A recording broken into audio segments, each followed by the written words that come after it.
Welcome back to For Sure Pod. Today's episode brought to you by LifeSpark.bio because your future kids deserve better than your current lifestyle choices.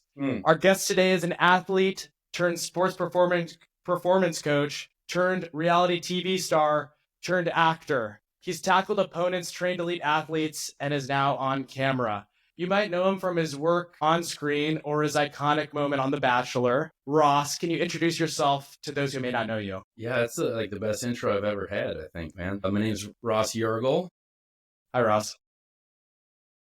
Yeah, man, that's all I got. I love it, dude. Keep it simple. You know what I mean? We don't need to overcomplicate these things. You know what I mean? Yeah. I love it. Dude, so you played linebacker, Minnesota State. What's it like being a Minnesota guy? What does that mean? Well, I'm a Wisconsin guy. Just played in Minnesota. Good. But it's cold up there, baby. I don't know. You played in some cold games.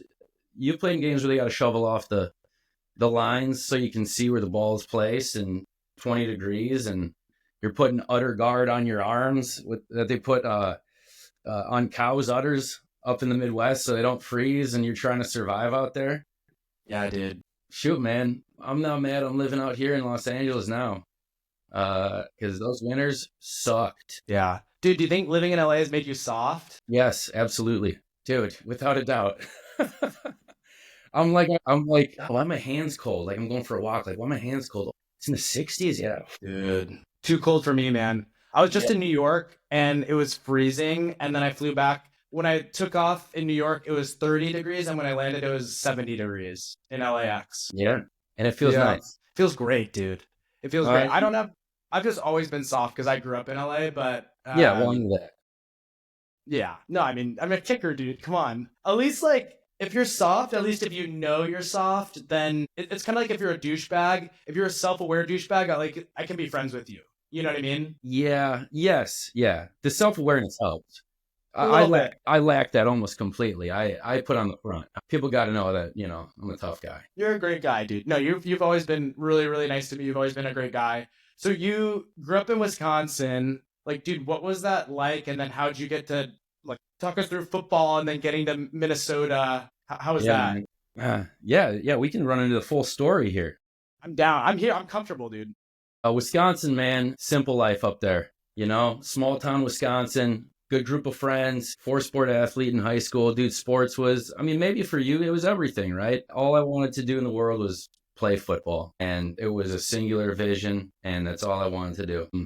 Took me to Minnesota State, the Mavericks of Mankato, and we had a nice little run there, man. Division II college football. I don't know, man. 5 years there, redshirted my first year. We were probably like 56 and like 12 or something like that. We were like 13-1, went to the national semifinals my senior year. Yeah, man, had a great group of guys that just, bought in. You know all about that. And we won some games, and that made my college experience what it was. Had a couple different options where to go in the Midwest. Mankato was a good spot, man. Yeah. I graduated too. Don't think I didn't. You did? You graduated? Yeah. No, yeah. Oh, congrats, man. It put me right through. That's big for us. Yeah, I love that. I had to Dude, earn. and tell me about the hair. Ross, when did the hair come into play? We're gonna put a clip up of the hair. Oh, good.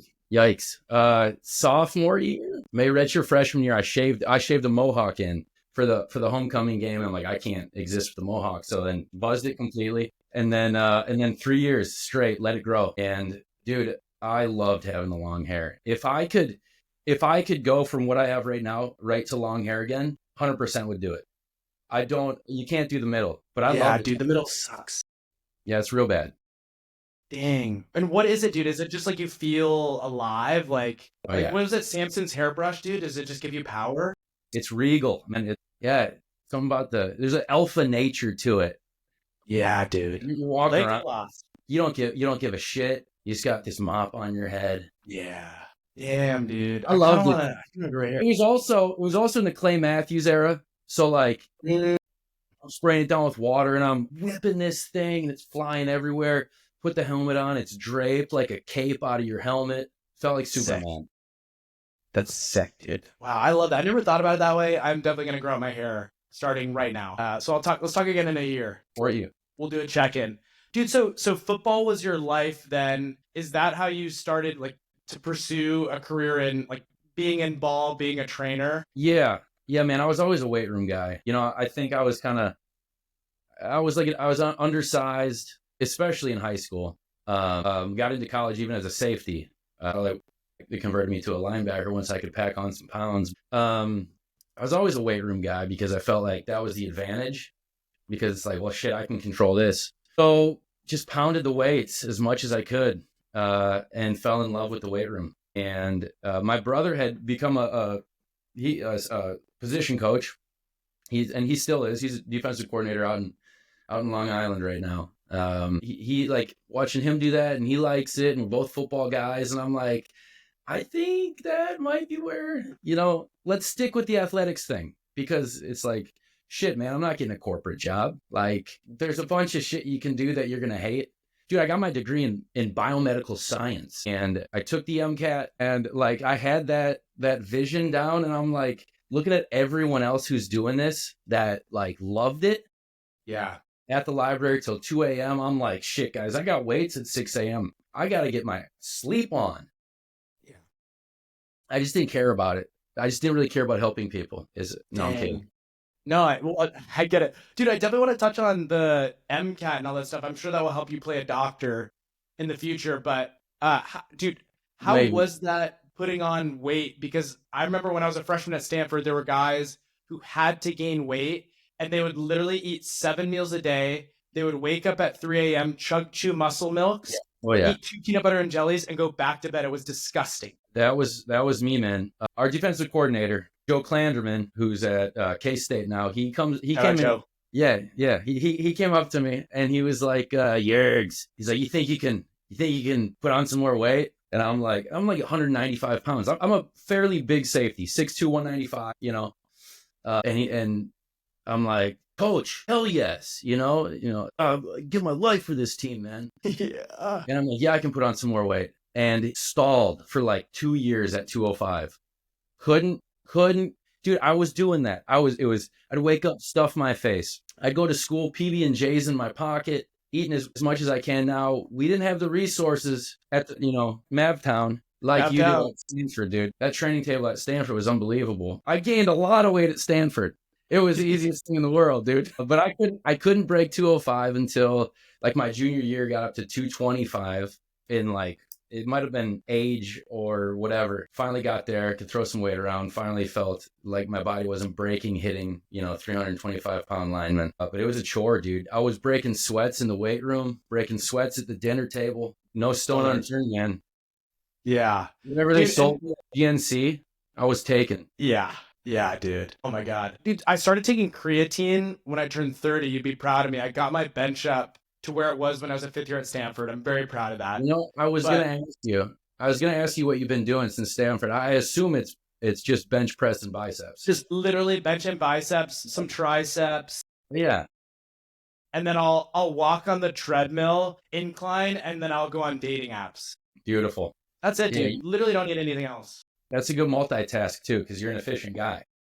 Exactly. And I just copy and paste my messages. Hey, how's it going? We can. But dude, what's your audience too? Because I really want to hear about that. Well, yeah, I'm very down. But dude, what's your routine now? Like, how do you stay cut? And I don't want to go into acting quite yet, but like when you're prepping for a role or something, you need to get cut. What do you do? Well, I can touch on that. I have not had a role yet that I needed to get physically designed for. Baywatch 2. Dude, I'm wearing clothes in all my roles. Most of them. Thank God. So far. Industry hasn't spit me out that back door yet. No, man. What I always tell people too is like, dude, I've been training as hard as I can since I was like 13. Like I've got 20 years of training foundation beneath me, and I'm also addicted to it. Like if I don't do something today, I'm going like, God, I wasted day, man. I got to get out there, So for me, it's like I've got a tremendous foundation, and it's just consistency for me. Like I'm in and out right now in like 40 minutes. Yeah.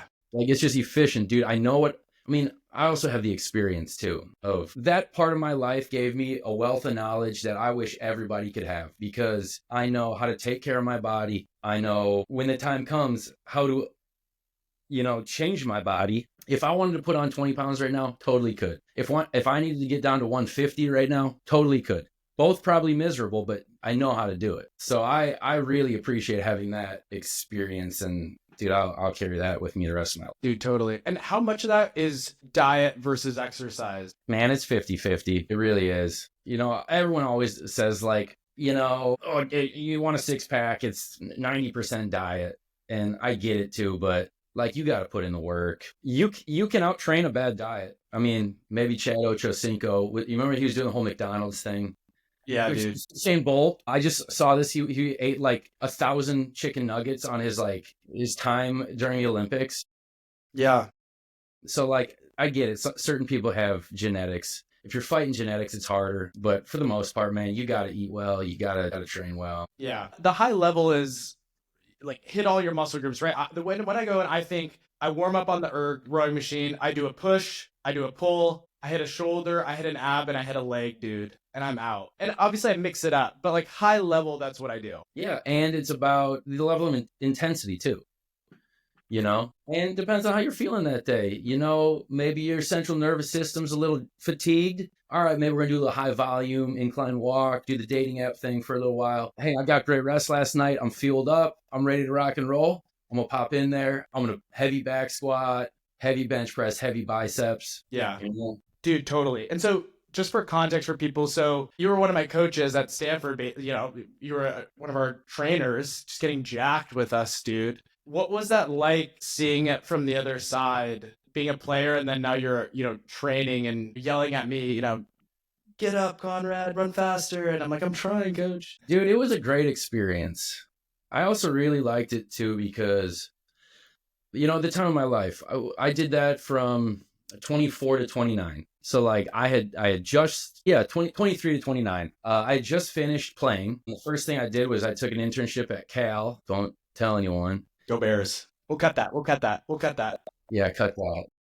Yeah. No, but it was a cool experience, man, because I had a lot of great coaches that really impacted me in a really great way. And I also just kind of wanted to be that coach that was like, dude, I wish I had a dude like me when I played, just like a young dude, tenacious dude, a mentor, a dude that also knows his shit. And like, I can trust this guy in a lot of different ways. And I wanted to be that guy. And because I did have some of those, and they're very meaningful to me. Shout out Joe Klannerman again. So it was a great experience, dude. And I had a blast, man. Every stop I took, my last one being Stanford with you guys, but every stop was a different experience, different group of guys, and I had a blast with it. Yeah, that's awesome, man. No, it was so great having great people like you and great coaches, young guys who are smart and want to work hard. And I think that was such a reason why we were successful when I was at Stanford, because I think a big thing people don't realize, football team, like 3/4 of the time you're with your strength and conditioning staff, not with the coaches.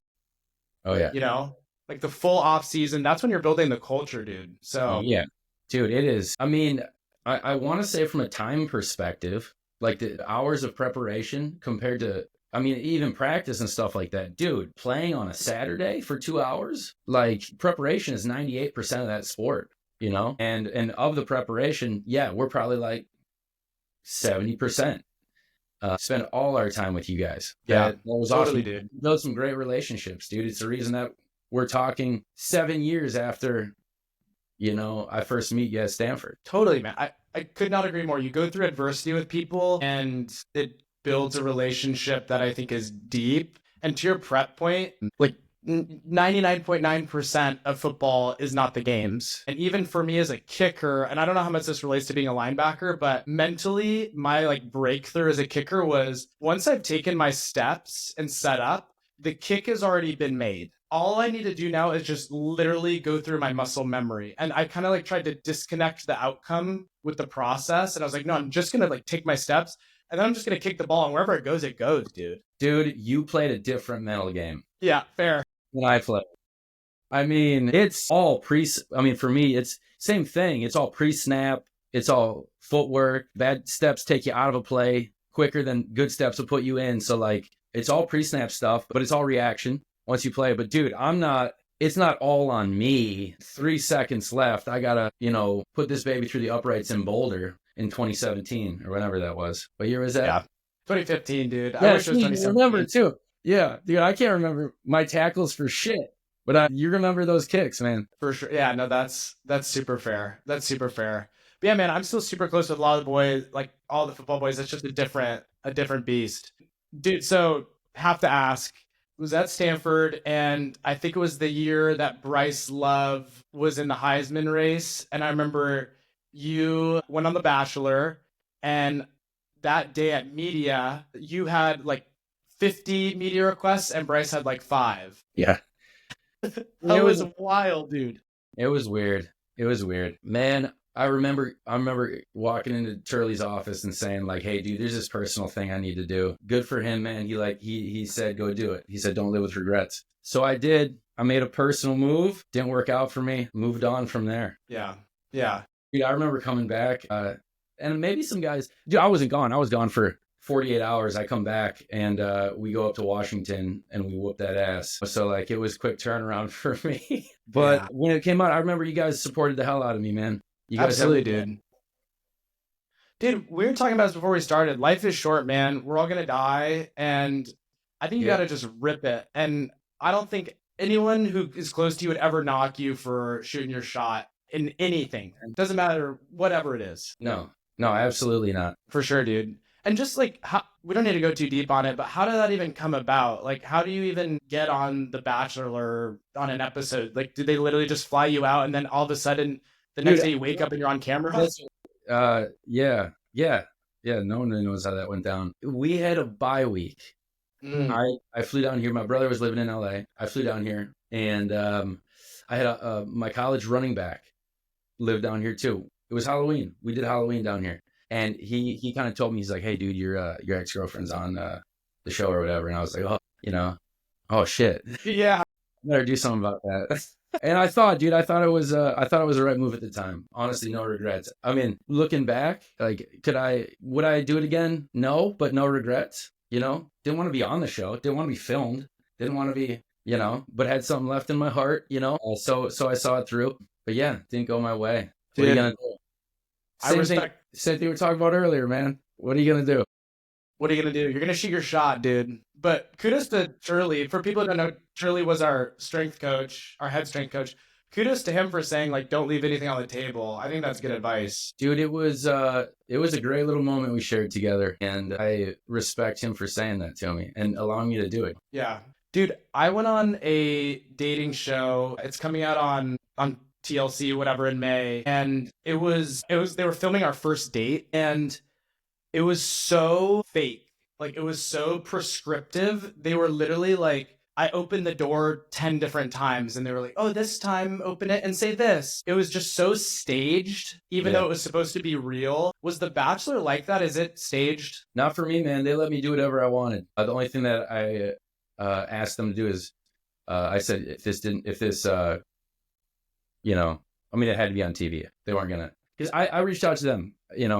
This isn't what, like, they found me and like whatever. I'm like, no, hey, this is. I tried to go, do a thing, and but it wasn't staged at all. I mean, one go. But I've heard that from other people that have done reality stuff, same as you, which sucks. It's not reality, I guess. Yeah, I mean, I'm glad they let you shoot your shot. For me, it was supposed to be our first date, and then they'd be like, "All right, this time, ask her about her dad," and with this question, I'm like, "What? Like, why didn't you just hire an actor?" Like, it was just, I don't know. But I was just smiling, dude. They let me go rogue. They're like, yeah, let's go rogue. It's more interesting. Yeah. Dude, so that happens, and then how did you transition into acting, and does being an athlete help with acting? All right, so first to clarify that the reality thing, not a transition. If there, acting was a thing I always wanted to do since I was a kid. Just never had an opportunity. Grew up in Wisconsin. Acting wasn't a thing you could do. I'm not from where you're from. I don't know anybody in the industry. I didn't have a contact. I just thought, hey, let's do the football thing. Let's do the athletics route. And if this doesn't work out, plan B, let's do the acting thing. So that was always my plan B, dude. And I had spent some time in the college athletics world, and you know how you like romanticize a thing? I don't know. I'm probably not explaining this very well, but I'm sure you romanticized the NFL. Yeah? Big time. You know what I'm saying then? And it's like you run out of the tunnel at Notre Dame Stadium or at the Coliseum a couple times, and you're like, man, this is awesome. And then you're like, okay, this is cool. And then it's like, all right, well, what's the real thing? The real thing is training you guys. So that's what I loved. But then I was also like, if I did this forever, am I cool with growing old coaching back squat? So I was like, I think there's more, man. I think I got to do the acting thing. And I'm 28, 29, might be now or never. And I can always do the strength and conditioning thing. It's always on the table. There's no age limit to that. And acting, not really either. But right now I'm doing it, and there's dudes that have 10, 15 years under their belt compared to me, and 10, 15 years of credits that I'm fighting against, an uphill battle. But take it back to Stanford, but that was my thought process. And I was like, what's the next chapter? Is it more of this, or is it the thing that I need to do so I don't have regrets when I'm an old man? That's the route I went. So this is how it went down. Maybe back up the train a little bit here too. Dude, high school, you take your senior pictures, right? I'm 17 years old. I get my senior pictures taken. There's a scout in New York, finds my senior pictures on the photographer's website or something. Calls me up, I'm 17. Hey kid, you ever think about moving out to New York City? We'll do the thing out here for you, whatever, we'll get you going. And I was like, no, weirdo. No way, dude. And I didn't. I went and played the college. I went the college route, played football, got, where I was at Stanford. And then I'm like, just getting restless, dude. And I'm like, all right, I'm calling him up. I call him up. He goes, yeah, kid, I've been waiting 12 years to hear you say that. So we got the ball rolling, dude. And it was at that point, I took a job in San Francisco with a tech company, training people. It was called Future Fit. They're still around. Tom Brady just purchased them with his company. So they had a little merger. But I did that. That allowed me to cruise out to New York. And then, dude, it was like ground zero in anything I'd ever done before with athletics. It was like, how do I get trained? How do I start from zero? How do I build this, thing that I'm trying to do? And so I went and I found the best people that I possibly could. I reached out to anybody that he was connected to get me to have some sort of understanding of how to attack this new industry that I'm coming in probably late to and on ground zero. So that was the start of it. That was the transition, at least. Yeah. So you're in New York, you're not making any money, and you're just trying to get cast. Like, do you get an agent? How does that work? Well, he was my agent.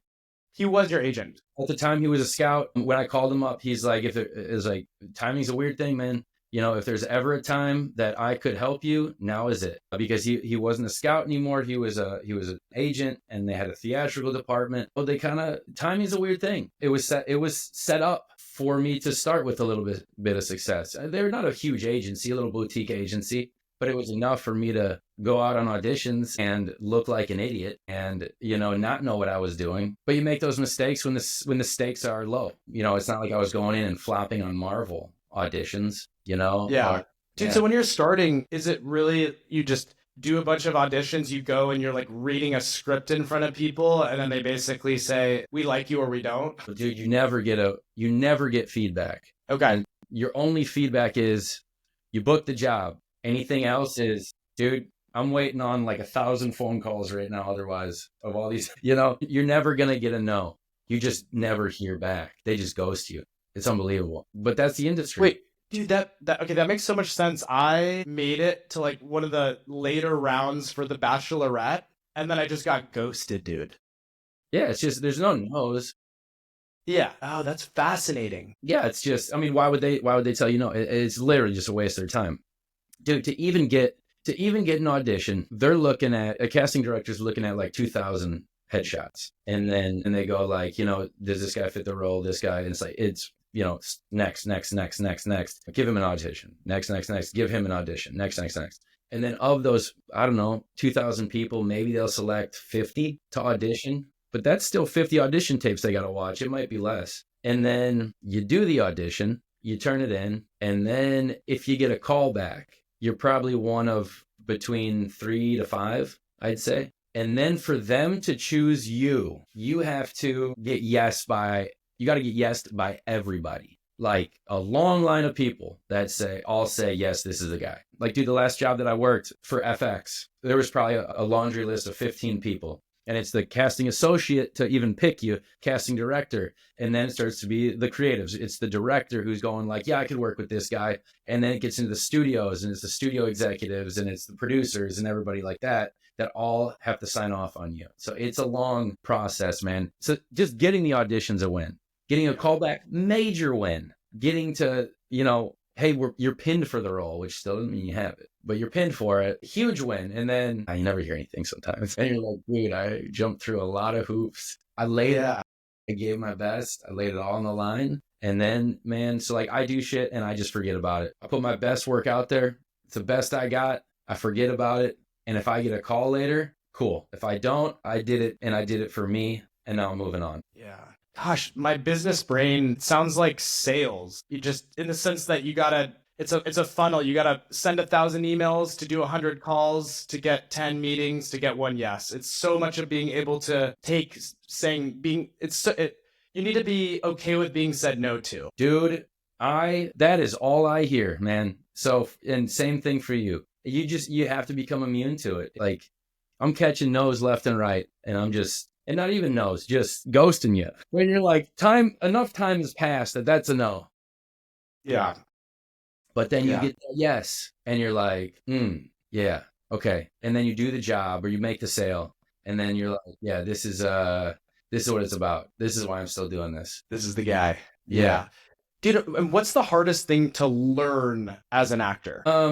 It's gone and it's happened in waves for me. Like, the first thing was memorizing lines was tough before I had the skill. Dude, it's a muscle just like anything else. And it was man, first lead I booked in a little rom-com movie we shot in Atlanta during the pandemic. I hadn't done more than maybe 1 or 2 scenes, which is like 1 or 2 pages. Dude, I get down there. We have 120 pages that we're going to shoot in like 13 days. And I'm like, I ain't ready for this. And I didn't have the skill of memorizing lines yet. I'd only been kind of doing this thing for maybe a year and a half. I just wasn't exposed to enough. And dude, like, I remember my first day I showed up, I had this huge boardroom scene. And dude, I was forgetting my lines left and right. And it's like, dude, I'm like, God, this isn't even, I'm frustrated, because you want to be good. And you're like, man, it's got to get a whole lot better than this. Otherwise, I'm not going to be around long enough. I'm reading lines at night with my girlfriend, and I'm like, do I have a learning disability? What is going on? Is there something wrong with me? And it's just, no, dude, it's a muscle. Now I take sides, a couple pages of a script. I look at it, I buzz through it once, twice, 3 times, and I have it memorized now. Like, it's like this. Well, now you got to go do work on it, because acting is more than just showing up and saying the lines. Now it's, okay, well, what does this shit mean? Who is my guy? Do I know this guy? Can I relate to him? What do I love about him? How can I make this guy seem real? Yeah, how do I bring this guy to life? And that's what a lot of my training out in New York really helped me to do, is figure out the technique, dude. Otherwise, you're standing on the 35-yard line and you're just kicking the ball versus I've got a process. I've got an approach. I've got, and that gives you the confidence to be able to do it. Mm-hmm. And to do it well. How do you get emotional? You see actors cry and stuff. Like, how do you do that? A lot of people have a lot of different ways. I am more of a method guy, I found out through my training, which means essentially it just means like you're able to reflect on like your memories, go into personal things, create an emotion through imagination, essentially.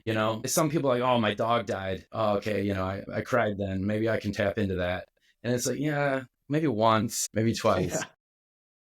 But being able to find like little triggers for yourself that you can tap into. And once you've figured one out, you can go, okay, I can go back to that if I need to. I'm not going to abuse it. I'm not going to overuse it. But different things work for different times. It's very interesting. But dude, you're this whole, and I'm really glad I had all sorts of experiences before I became an actor. I'm glad I wasn't a child actor. I'm glad I had this plan when I graduated from college to move out here in my car. I had my car packed up when I was 23 years old. And then I went the different route.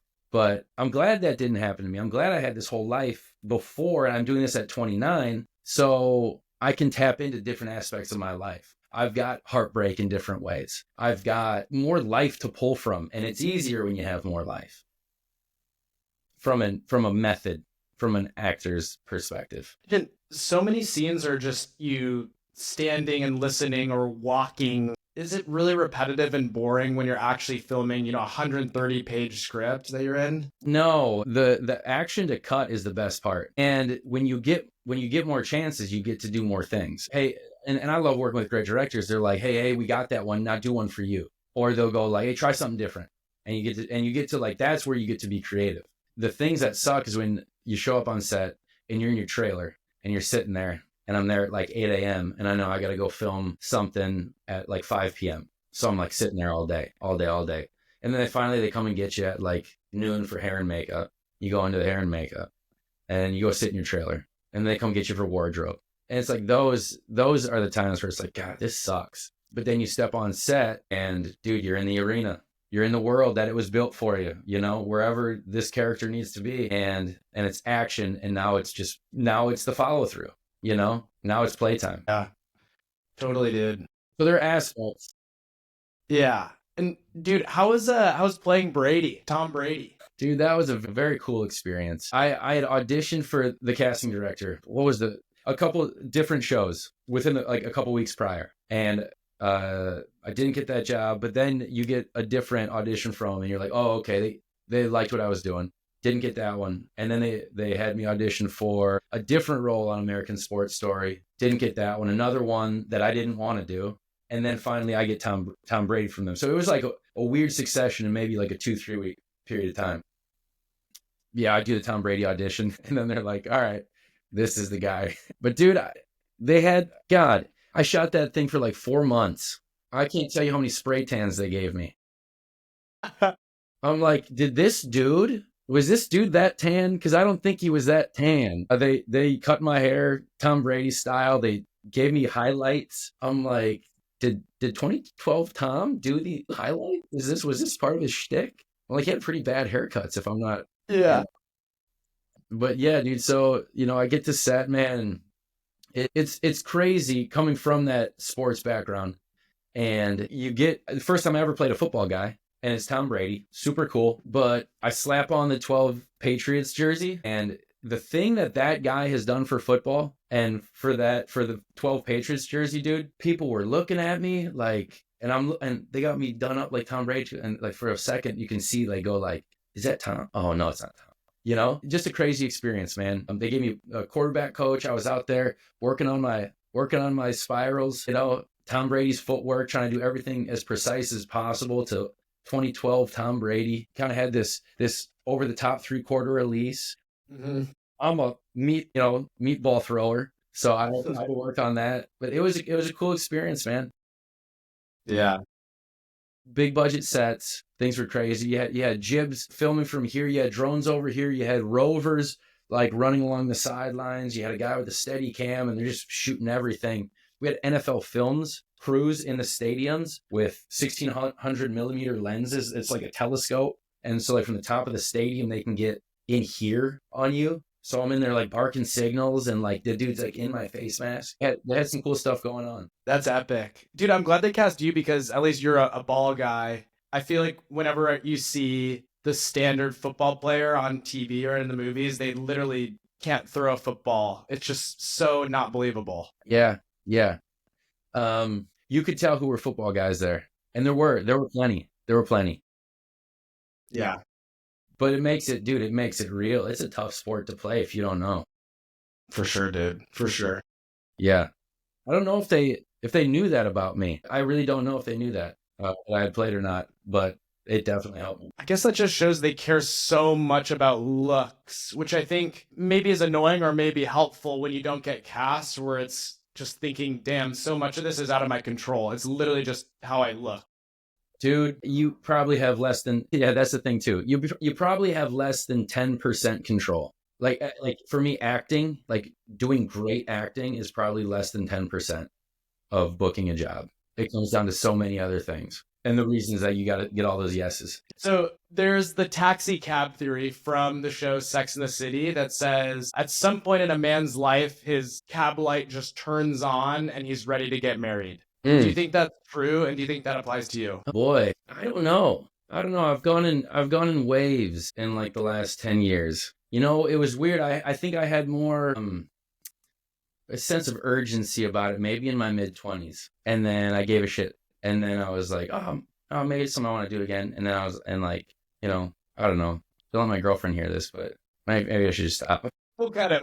Yeah. No, it's all good. No, but you know, I'm 34, and I don't know. It's just not something that's pressing me right now. I don't know. I really don't know. Yeah. No, it's fair. But what do you think? I think it's real. I think it's very much oversimplified. I think every man needs to go through some sort of heartbreak so that they're able to receive their wife and really commit to them. And I think I've gone through that now. And so I feel like for me, that helped me be ready to say like, okay, I don't really want to go through that again. I'm ready to really commit to someone.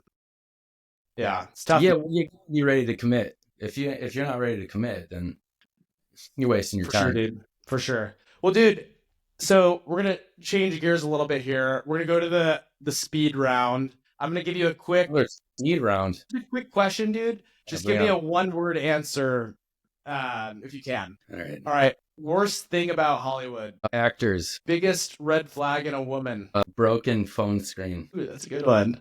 Thing you miss most about football? My guys' locker room. More intimidating, first day on set or first day as a coach? Dude, equal for different reasons. Very equal. Same exact feeling. Yep, I love that. One actor you wouldn't want to do a fight scene with? Probably John Cena. That dude messed me up. Yeah, that's good. There's some jack dudes.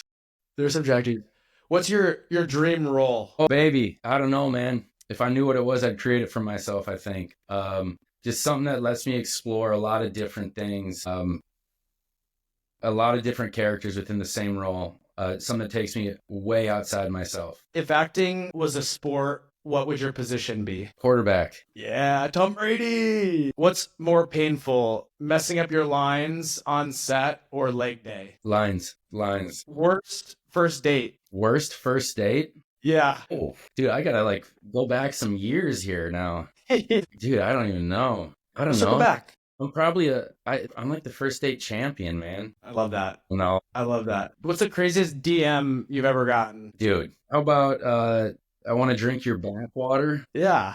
Was that from a man or a woman? A woman. Seems like a nice lady. I don't know that I've ever done a social media date. Damn, good for you. I unfortunately have, brother, and yet I am still single. How would you describe Bachelor mania? I don't know what that is. Just like the fans, dude. I don't know. It seems like they have a cult. Yeah, I got a lot of DMs after that, but yeah. And I'm assuming they're just a specific type of fan.